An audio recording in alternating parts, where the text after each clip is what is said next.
guys! Welcome to my YouTube channel at for today's video, ang gagawin ko ay mag-elaborate ako ng do's and don'ts ng YouTube o yung tinatawag na copyright strike.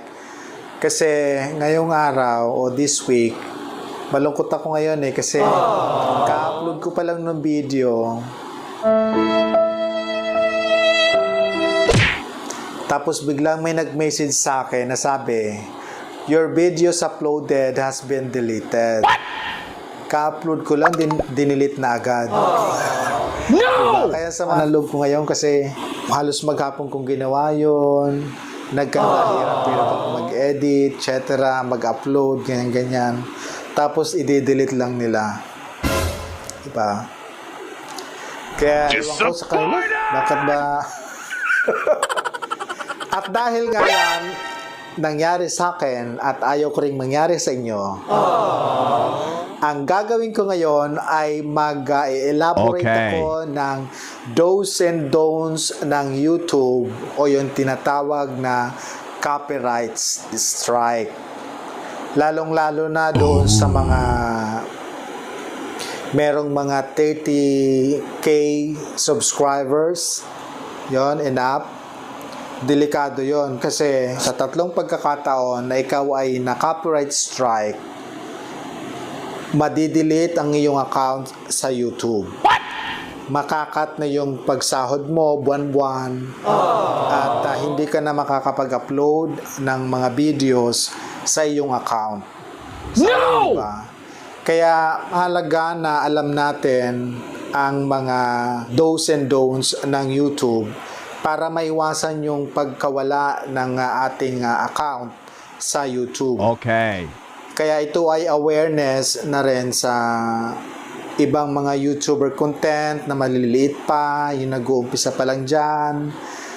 This is for us na sana ay maiwasan natin yung mga tinatawag na copyright strike.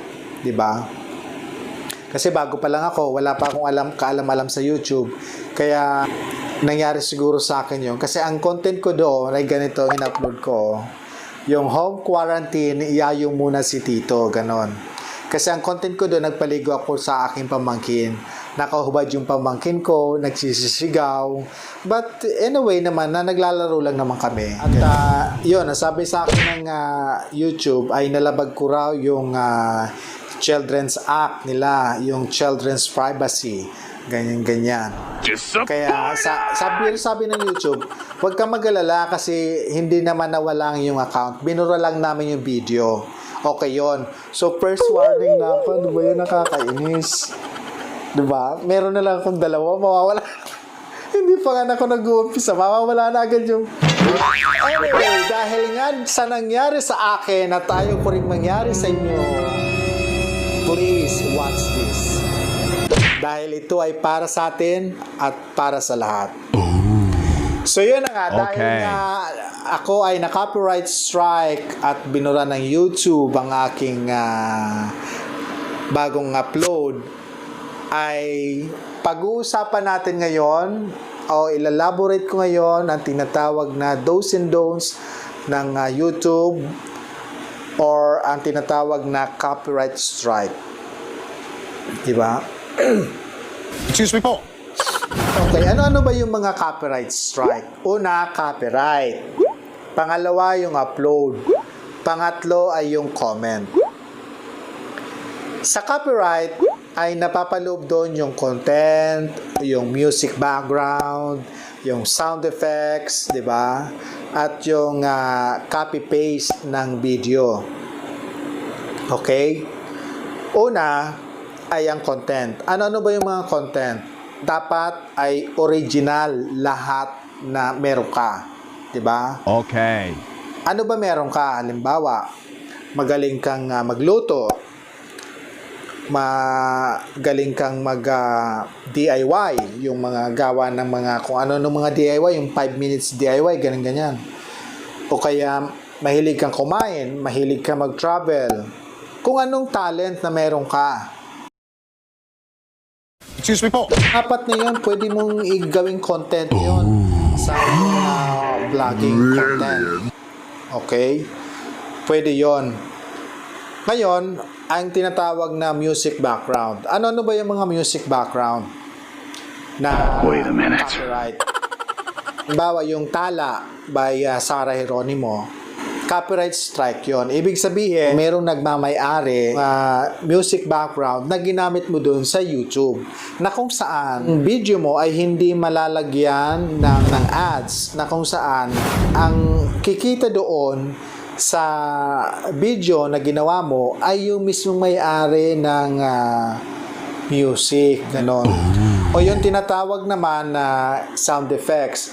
Ano naman yung sound effects? Yung ga-add ng mga means, yung mga gaya ni Babalor, ni Dolphy, yan.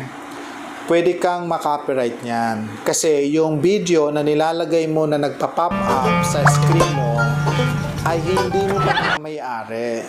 Pwede ka lang maglagay yung wow. No. Kaya ganyan. Diba? Kanya, pwede ka maglagay ng mga ganon. At yung tinatawag naman na copy-paste. Ano ba yung copy-paste? Malimit nangyayari ito dahil sa mga nag-uumpisa pa lang, sa mga beginners sa YouTuber, yung maliliit pa lang, ay nagka-copy-paste sila ng video tapos ipopost doon sa sarili nilang account. Ganon. Para daw ma-reach nila yung tinatawag na watch hour ng YouTube. Sa pag-upload naman ng video, dapat ay 24 hours ang interval bago mo susundan ng panibagong upload. Halimbawa, nag-upload ka ngayong araw. Kung anong oras ka ngayong araw nag-upload, mag-re-register naman yan doon sa YouTube account mo na, halimbawa, ang YouTube video mo pa lang ay 10, ganyan. So, nag-upload ka ngayon, so dapat magiging 11 yan. Pagka nag-register na yan doon sa database mo o sa data YouTube mo na 11 na doon ang videos mo, pwede ka na mag-upload. Kapag kasunod-sunod kasi ang pag-upload mo, hindi siya namomonetize yung video. Oh, no!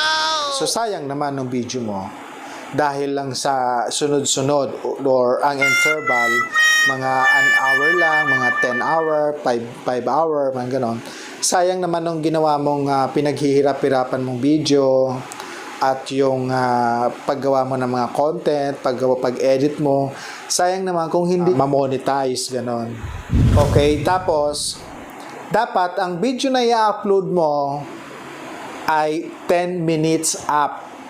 Kasi kapag bumaba ka ng 10, halimbawa 9.8, 9.5, 9, sayang ng video mo. Hindi siya mamomonetize o magkakaroon ng ads. Diba? Oh, no! Kasi ang nagkakaroon lang ng ads sa monetization ay 10 minutes up. Natutunan ko rin yan kasi hilig ako magbabasa ng mga comment section, ganon. Diyan sa comment down below, nababasa ko. Yun yung mga natututunan ko.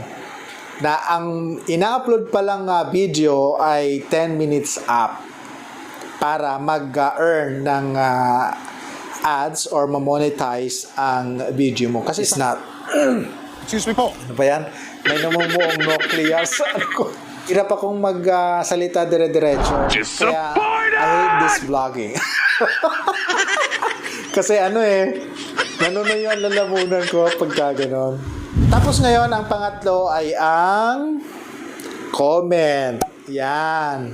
Malimit din ang nangyayari dahil sa comment. So, yun na lang. Gawin na lang natin kung ano yung mga best natin dahil tayo ito dapat original lahat. Para safe. Kung mahilig ka magpatawa, di magpatawa ka. Mahilig ka magluto, di magluto ka. Everything is all original. So, yun na nga dahil sana, I hope, may matutunan kayo at God bless sa inyong mga YouTube channel at pare-pareho tayong magkaroon ng pagpapala at yumabong pa ang ating mga YouTube channel at makamit natin ang ating mga inaasam-asam sa buhay at nang makatulong tayo sa iba. I maraming salamat sa inyong mga lahat at sa mga nakapanood ng aking YouTube na ito. Please don't forget to like, share, and subscribe, and hit the notification bell para ikaw updated sa lahat ng aking mga ina-upload na video. Bye-bye!